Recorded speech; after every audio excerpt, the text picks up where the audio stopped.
not going to answer that whole objection here, but I want to show how the objection itself does not get the person where they want to go. And the ironic thing is that proving that there is evil in the world is key to defeating the objection. Because when somebody says this to me now, they raise this thing, so I say, so you believe in evil then? Well, of course I do. I would raise the objection if I didn't believe in evil. Well, if you believe in evil, then you can't reject the existence of God. Why not? Well, there's actually two reasons.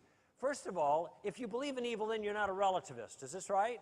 In other words, you're not the kind of person that would say, well, you know, morality is just an individual thing. It's up to you or up to you. But you wouldn't be a postmodernist who says that morality is a cultural construct. It's just part of our own imagination. Because if you think that morals are relative, that morality is something individual people make up for themselves, or maybe individual groups make up for themselves, then the objection simply vaporizes. Because the objection requires that there be actual, objective evil existing in the world, even to raise the objection in the first place. Imagine if somebody came up to you and said, gee, I wish the government would do something about the problem of the elephants. And you say, what problem of the elephants? And they say, the elephants in my own imagination. You say, well, if the elephants are in your imagination, I don't know what the government's going to be able to do about it. By parallel, the relativist says there's a problem of evil, but evil is just a function of his own imagination. And if evil is just a function of his own imagination and there's not objective evil out there, then there's no complaint. So if evil is real, then relativism is false. If there is a real problem of evil, if Katrina was an evil event, if what happens when people kill and maim and torture are evil things, if oppression of weak people or groups is evil, if any of those things that we react to in an emotional, moral fashion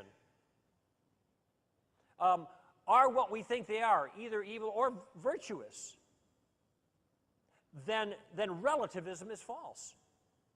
So in order to raise the question, you have to abandon your relativism, and relativism is a part of the postmodern thinking of the culture. So the first thing we learn from the problem is that relativism is false, so you must believe in evil. So that removes a lot of people. But the second thing is even more telling. Because when they say, yes, they do believe in evil, then I ask, what do they mean by evil? Now, at this point, people characteristically give examples. Well, I mean murder, rape, torture, something like that. And then I say, I didn't ask you to give me examples of evil. I want to know what evil is that you would cite those things as examples of it. Why would you say rape and murder are evil and not good? You must have some concept of what evil means in order to pick out examples of that. And it turns out, when people say, well, those are evil because they're not the way things are supposed to be. Okay, so let me give you an illustration, because at this point it gets a little dicey, and this is a tricky concept. Here's the illustration. How many people are bowlers here? Any bowler? Do Canadians bowl? Yeah, I got some bowlers, all right. In Chicago, everybody bowls. You know, Californians don't like to admit it, you know. Okay, here's my question. How do you know the difference between a good bowler and a bad bowler? The score. It has nothing to do with your form or the way you throw the ball or anything at all. It has to do with how many pins you knock down. So good bowlers and bad bowlers are distinguished by a score. The higher the score, the better the bowler, right? And bowling has an intrinsic maxima. What's the perfect score in bowling? 300. All the pins down in 10 frames plus 2. So you get 300, that's perfect. So in order to measure anybody here as to whether they are, and watch the words, good or bad regarding bowling, we can only know what category they're in by comparing them to a standard that measures goodness or badness. So when people say that rape, murder, torture, and that kind of stuff are bad or evil, it's because somehow in their mind they already have an awareness of a scoring system that allows them to assess these behaviors as falling short, or maybe other behaviors, virtues, as being high on the goodness scale. And keep in mind that this scale that makes sense of good or bad to begin with has got to be a transcendent scale. It's not something you make up. That's relativism, and you're back to elephants in your imagination again. No, this has got to be something that stands outside of us. So here's my question. If there is a problem of evil, it's only because evil is real. And evil can only be real as a characterization of actions or events that fall short somehow from a standard, a transcendent standard of moral perfection. A scoring system of sorts. So here's my question. Where does the scoring system come from?